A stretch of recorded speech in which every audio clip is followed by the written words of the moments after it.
Hello and welcome to episode 14 of Match It and the Other Guy. And you join Kevin and myself outside my place down on Lake Wylie in Charlotte, North Carolina on a particularly chilly and quite blustery day. To the extent, Kevin, that we've had to be creative and come up with a little windsock device for the mic, and we've put a pair of woolly socks over it. I think the literal term of windsock just came into play. But it seems to be getting the job done. It does seem to be working. Well, we'll see as the recording goes on. So, Kevin, you always start proceedings off by coming up with a topic of conversation. So, kick us off. What are we doing today? Well, last week, as you know, we spent a good bit of time in the kitchen. Right. And on your way out of your kitchen, headed towards your den, if you look to the left, you have a cuckoo clock. Yes. Next to said cuckoo clock is a picture of someone that was important to you back in the day. Yes. And I think that'll lead up. I think you know what our topic is going to be now. Oh, okay. I know. You're talking about my mum's dog, really, Heidi. Exactly. Yes. Heidi was a rescue dog that adopted us back in the early 80s when we moved from the manor house to the town of Loughborough. And we'd always had dogs with us for all my life. I can always remember dogs being around. And so we had a Corgi and a Dachshund. And the Dachshund's name, back at the manor I'm talking back as a kid, and the Dachshund's name was Heidi. And the Corgi was called Sheba. But no one ever used to refer to Sheba as Sheba. Sheba was always Corgi. So the Corgi dog was always called Corgi. And Heidi was Heidi. So when we moved to Loughborough, Mum wanted a rescue dog, and I said, yeah, that'd be a great idea, but we're kind of wondering, what we should call her, what name to use. And Mum said, well, she's black, so the other black dog we had was called Heidi, so Heidi. Okay. Version 2.0, here we go. That was it, the name stuck, yeah. How about you? Well, our first one actually, I say it's hard to say I had this dog because I think the dog had me because she was around years before I came along, which was our dog, our beagle, Skippy. Okay. Which I mentioned way back in episode 1. Yeah. The one that was tortured by the fireworks around 4th of July. Yeah. But the story goes that when they brought me home from the hospital, they had to put my carrier down on the ground and sniff Skippy, being a beagle, and a hound had to sniff me from head to toe and make sure I was okay. Yeah, and get used to you. Yeah, pretty much I made his approval and was allowed to stay. So I grew up with Skippy up until about age 11. He was the. So he was best friends. Yeah. We he had his own little routine. He stayed in. We had a finished basement area and stuff like that, and that was his stomping ground. And then being a hound, you couldn't leave him outside because if he got on a scent, he would be gone. Yeah. So we always had to stake him out during the day, and he'd have some time outside and stuff like that. And he always had one time a year he was allowed upstairs, and that was Christmas Day, when he was allowed to go. And I can't figure out how a dog knows this. He could find his toy under all that wrapped stuff in the pile of presents. It's a beagle. Yeah. But how do you pick out a brand new neoprene or whatever toy that thing was, squeaky? But he could find it, so he would find his present and tear it up and get it out and get going with it. Well, I love dogs. I haven't got a dog now, and I've always, since I've become a citizen of the States and living down here on the lake, I've said to you, I'd love to have a dog, but work commitments and travel mean that it simply wouldn't be fair to the dog to have a dog and then constantly be on the road, so I can't do that. But now life is beginning to settle down more, and I'm spending more time here at the lake. I would love a dog, but it would certainly be a rescue dog. I think they make great companions, and I have, funny enough, thinking about my mum's dog, my mum always used to refer to Heidi, the second dog, as my dog. Like, what are you going to do with your dog? Your dog needs, but it was really mum's dog. But you know how that goes. But I have a letter with me here from my chief mechanic, Nigel Stepney, from Benetton, which was the letter that I received from him offering me the position at Benetton. So I wanted to keep it for sentimental reasons, obviously. And that letter is perforated with 1,000 teeth marks of Heidi biting the letter when it arrived through the letterbox. And she had this remarkable, she was a wonderful house dog. She She never made a mess. She was great with kids. She never, she never bit anybody. She never barked. There was never any sort of aggression. She was wonderful. Loved Mum. But the one little routine that she had was every morning she would climb to the top of the stairs, which were just inside the front door, and wait for the postman to arrive on the top step. On the top step of the internal stairs, I mean. In England, the letters were always delivered through the front door. And as soon as the postman arrived and started to put the letters through the door, I mean, she would jump from the top step to the bottom, just like a paratrooper jumping out of a plane, Bounding. That's right. From the top step right down to the bottom in one movement. And she would bite those letters as they come through the door. And I remember taking Nigel Stepney's letter from her, which I knew was a Benetton letter because it had the Benetton crest. I said, Heidi, please, not this one. Please let me read it first. And so I still have it to this day. So it's great because our poor old Nigel is no longer with us, and Heidi is no longer with us. But to have that little souvenir of Benetton and Nigel and Heidi all together, I love that letter. Very good, very good. Yeah.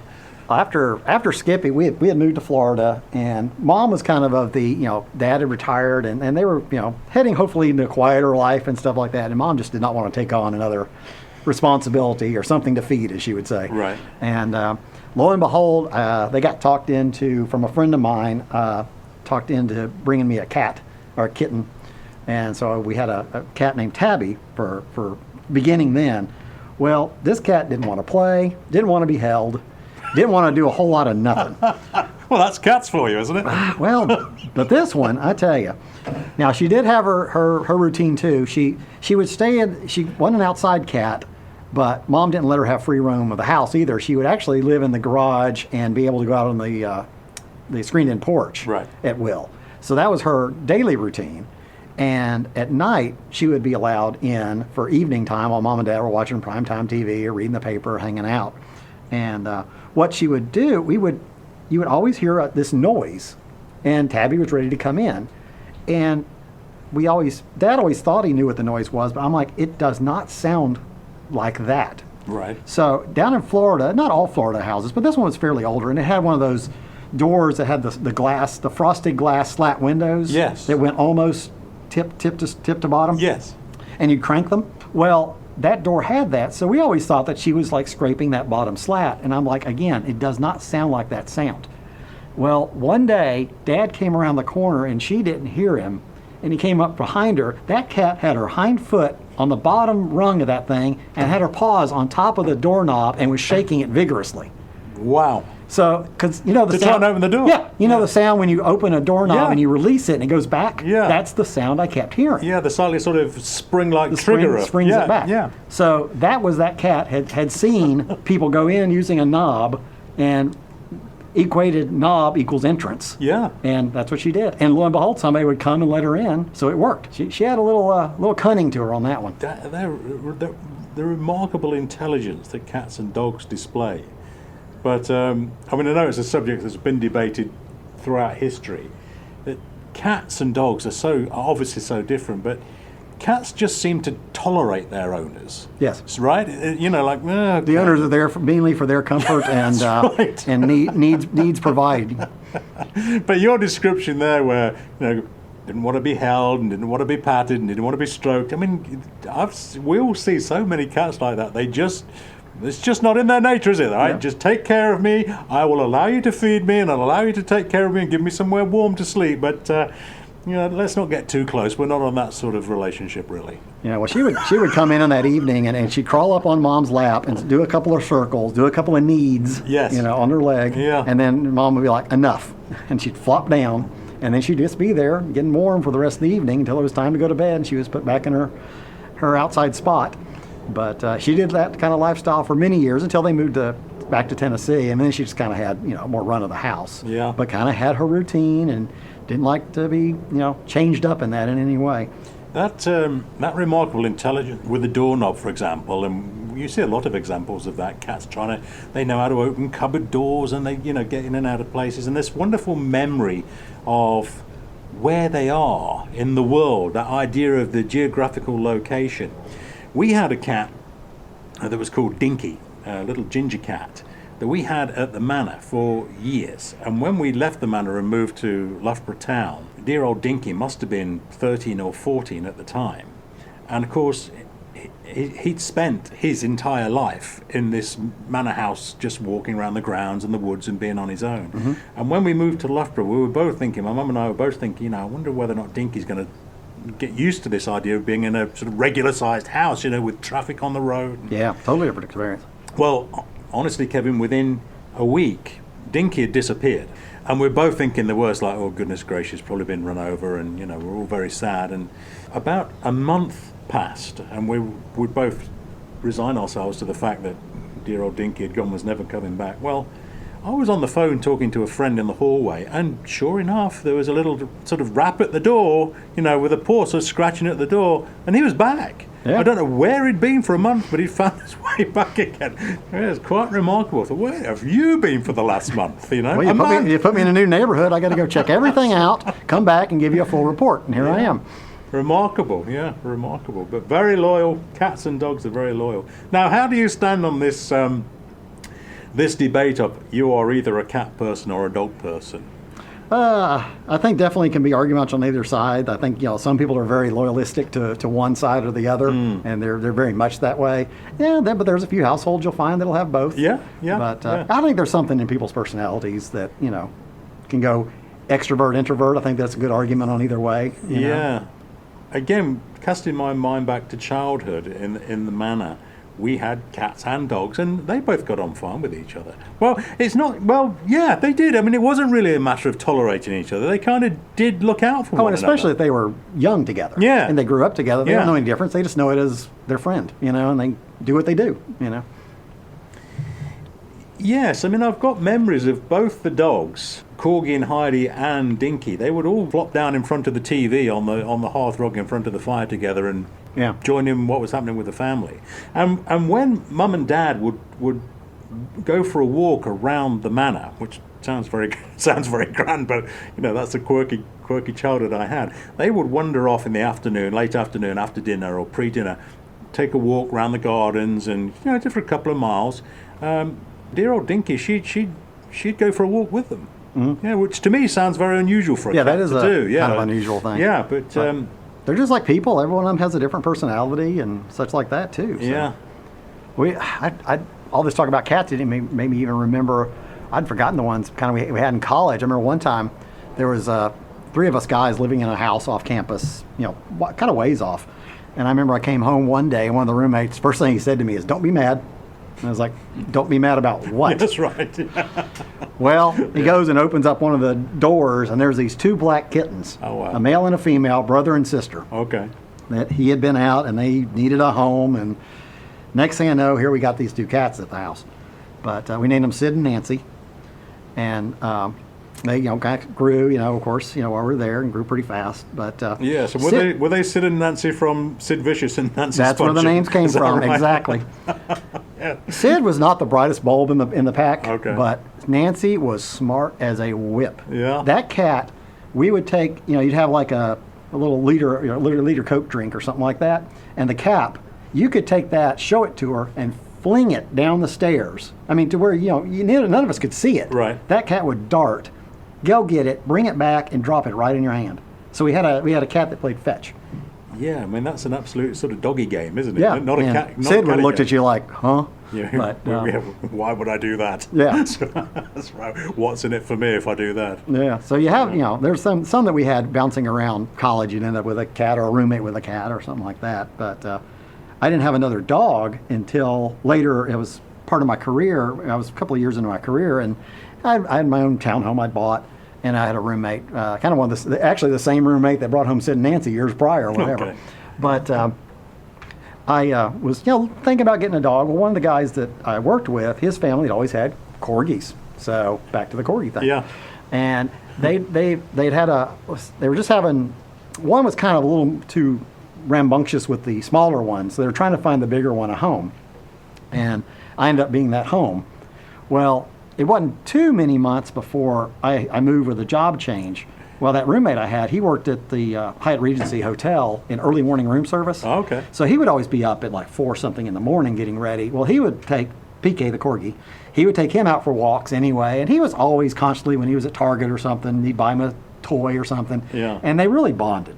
So again, it'd only been a couple of months really before I got this job change, and I had to leave, and I was like, there's just no way that I could take PK away from Fernando and them not, be Yes. separate. So I just said, Sure. I said, he's now yours. So, and he, of course, lived with him for many, many years. Yeah. So that was my first foray into the corgi world. Yes, they're adorable dogs, but I think really on the whole, if you spend sufficient time with, I mean, I've spent more time with dogs than cats, but don't take this the wrong way. I've nothing against cats, but I mean, the more you become so attached to dogs because you understand their personalities, and like you say, they all have different personalities.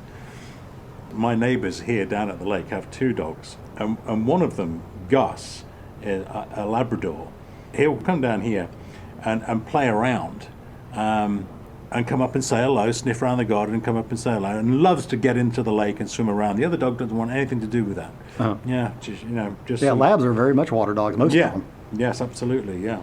Yeah, and you maybe think now, thinking about childhood and pets, I was, again, as a young chap, walking round the woods of the manor house, and I couldn't quite believe my eyes. It was nearly twilight one afternoon, late afternoon. I guess I would have been about 10 or 11. And I thought I saw a rabbit hop along in front of me, but a black and white rabbit, not a sort of brown wild rabbit, like a domesticated rabbit. And I thought, which hang on, you don't see those pelts in the wild very often. Hang on, that can't be right. And so I sort of went walking after this. What I thought was going to be so dark, I was kind of thinking, did I see that? Did I not see that? And sure enough, there was a black and white rabbit hopping along, not very fast. And I thought, this is unusual. I tried to get hold of the rabbit, but it was just that fast that I couldn't get a hold of it, couldn't catch him. But he was fast, but there's clearly something. Oh, this is a domesticated rabbit. And he let you get him at some point. Get so close, and I dashed back to home and said to Dad, I think there's a domesticated rabbit in the wood. Of course, Dad, what? It can't be true. What are you talking about? I said, no, please, come and have a look. I'm sure that's the case. So, sure enough, there was, and we eventually managed to pick him up and bring him back. And I can only assume that somebody had got bored or tired or was moving away and moving home with the rabbit, and so I'd put the rabbit over the wall into the manor house grounds, and I thought, well, give the rabbit best chance possible of survival, and let him go. But so we had him. We had him as a pet rabbit for a number of years. It's an odd event, but there we are. Yeah. We certainly never planned on having a rabbit, but that's how we had the rabbit. Heidi Corgi and the rabbit. Yes, and Dinky the cat. And Dinky the cat. Well, did the rabbit have a name? I have a feeling we may have called the rabbit Jimmy Osmond. Like you do. I cannot explain why. I can't explain why. Whether that was through Mum, or I don't think it would have been Dad. And I was no particular great fan of the Osmonds, but I do believe the rabbit was called Jimmy Osmond. Okay. I can't give an explanation for that. Yeah. One of life's greatest mysteries. There you go. No, yeah. Well, so where are you now with pets in your life? We actually have a rescue, Molly. Right. And Molly, when I met my wife, it's been 11 years ago when I met her, and she had 2 rescue dogs at the time. Well, they passed on, and it went about a year, of a gap of not having one, and she'd always had a dog, and it was kind of missing something. Right. So, and our daughter was, that was about 4 years ago. So she was about 3 at the time, and we started, looking for a new companion to have at the house. Okay. So I said, well, a Labrador, like we said, is a great all-around dog. Let's get something Labrador or whatever. So we looked on these rescue things, and we found one of the local ones here in Charlotte, and it said, Labrador mix, and looked like a lab plus other things, But we went and checked her out, and she was very, very sweet and very, timid. Or she was still kind of young, but very quiet and very, very nice. So we said this will work out well. So we brought her home, and at first I thought, this dog just doesn't bark. I mean, she might be a dog that just hardly bark. barks. Right. Some never do. And so I was like, all right, we got a quiet dog. Well, then 2 weeks later, somebody that was kind of helping out with our daughter kind of came around the corner and just startled her. You know, she didn't see her coming. All of a sudden, "Murph!" So I was like, oh, she does have vocal cords. There you go. So from then on, she's been a normal, occasionally barking dog. Occasionally too much, but they all do. But well, what we did for fun one time is, I think my wife got this for me. It was one of those DNA tests. Okay. So we did the DNA test. Right. So this, we got the results back, and this Labrador we picked out doesn't have 1 single ounce of Labrador in her at all. Is that right? So Yeah. what she did come back with, well, she was a good mix of stuff, but she's 25% German short-haired pointer. Okay. And now that we researched that, and we could see the head structure and the body Yeah. structure, and we're like, okay, now that makes sense. Right. They have a tendency to have brown heads, and they'll have kind of that gray speckled body. Yes. Well, through the Yeah. other breeds that she's in, she doesn't have any of the speckling, but she's definitely got the head shape and the kind of like a bird dog, kind of that Yeah. hunting breed look. But she's pretty much all dark brown. Really, in the sunlight, she's gorgeous. She gets kind of a coppery sheen. Oh, wow, She's that's a real beautiful. pretty little dog, and very slender, and has a little bit of that tuxedo white on her chest. But she's turned out to be a really, really good family dog. She'll jump right in the mix if you're playing or whatever. But if Yeah. it's time to chill, she'll just lay on her bed or likes to lay by you. You know. Yes. On the couch, she's going to curl up the closest spot, and with a blanket, we'll let her hop up on the couch a little bit some and stuff like that. But she took over my daughter's beanbag. That's now her bed, and she adopted that as her bed in the room. So that's where she sleeps at night. I will have that beanbag. Thank you. I have very determined the beanbag is mine, and that's what she's claimed. Yeah, I'm always very impressed with how, I mean, we all know dogs are territorial, I get that, but I'm always very impressed how dogs seem so aware of exactly where a particular property, that house property ends and the neighbour's begins. Right? I mean, they just seem so aware within sort of 6 feet of, well, that's not my land over there. I live here. And how do dogs know that? I mean, it's to such precise limits. But like down here on the lake, there are very few fences. And again, very occasionally, the neighbours' dogs will come down here, not that often, but you get a great sense when I walk up to the mailbox, for example, that the neighbours' dogs know exactly where their property line is and they won't move beyond that. Yeah, it is a pretty uncanny ability they can pick Yeah. up on. We had one, well, it wasn't ours, but when I worked at a exotic car thing, and it was next to the mechanic shop that we both know. Their old location, they had pretty much a shop dog, Bentley. Okay. And Bentley, because there was the front gate that would be closed at night for security, but that thing was wide open during the regular day. But Yeah. Bentley would walk around the property and come down and see me, and just anywhere on that property he would go, but he'd never go out that front gate ever. It's extraordinary, But he was isn't it? always seeing the customers come and go and greeting them and all that, but he never once went out that I know of. One of my neighbour's dogs up the road here, a wonderful dog called Cooper. A little bit of Alsatian in him.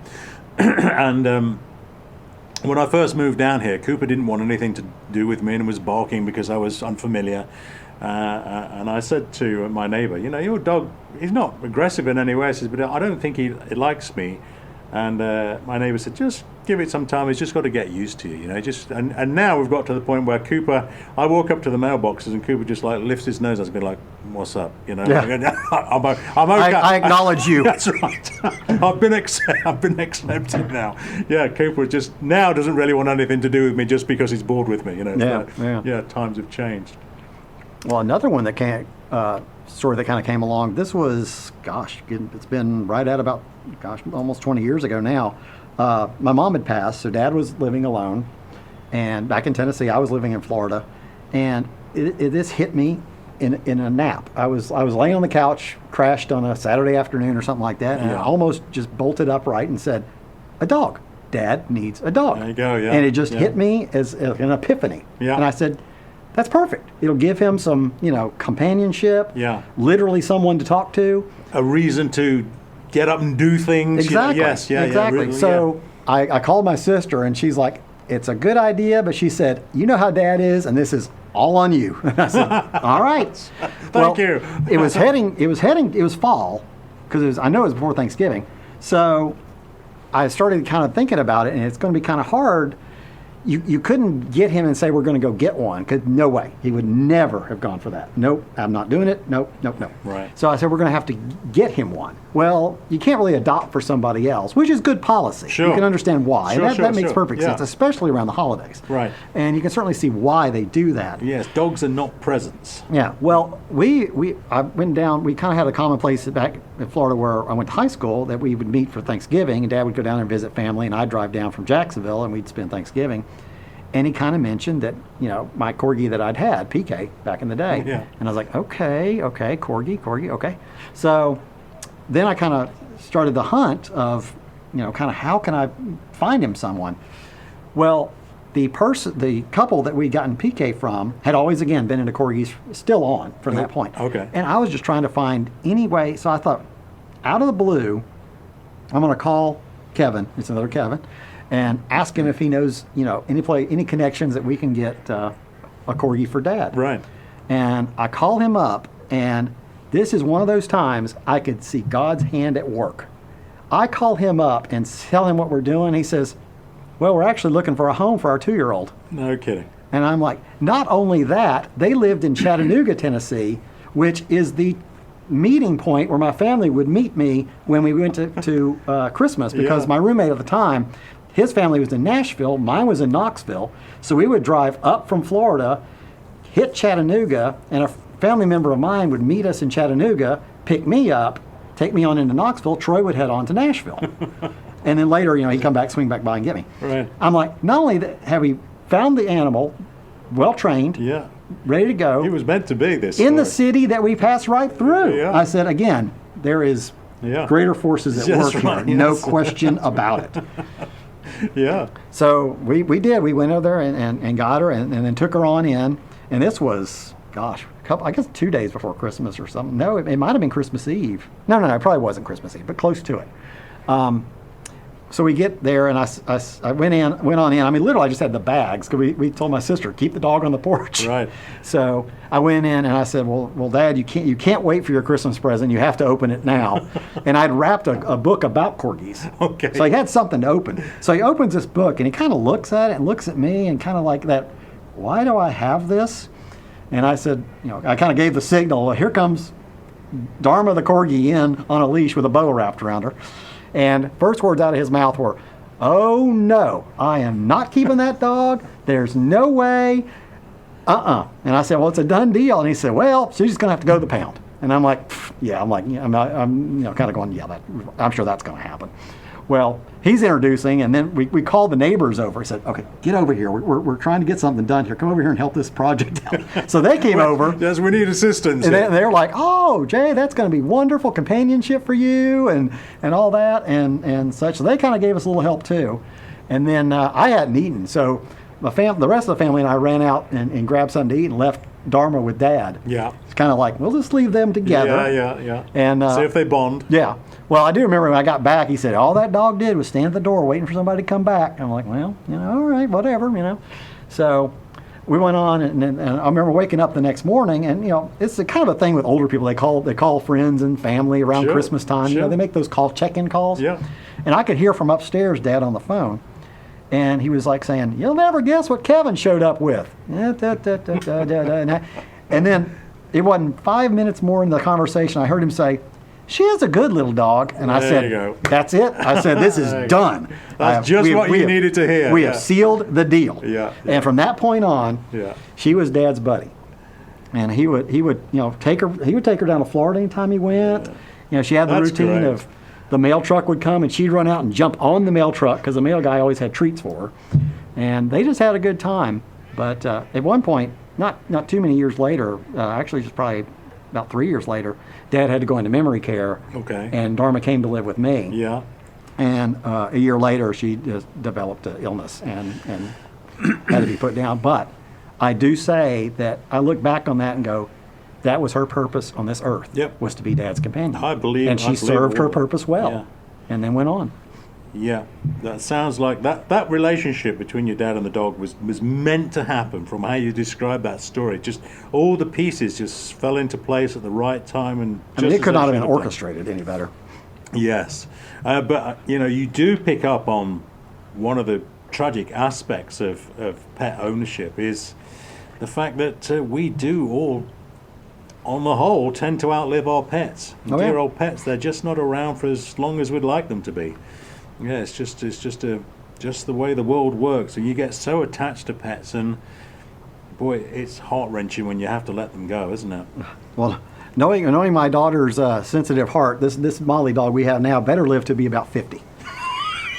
I've told her that. I've told the dog, I said, you've got to survive till about 50. Yeah. So, she knows what she's supposed to Yeah. do, but I Yeah. can't promise that's going to happen or not. It still strikes me as remarkable how animals, domesticated animals, are, on the whole, prepared to live with us and tolerate us as a different species, you know. I mean, doesn't it strike you as strange that, I mean, I guess that's evolution at work for you. But, Well, there was some time way back when the wolf would get close enough to the fire and go, here's the deal. If you'll share some of that mammoth with me, Yeah. I won't eat you. And That's right. we'll kind of make this work. And here we are.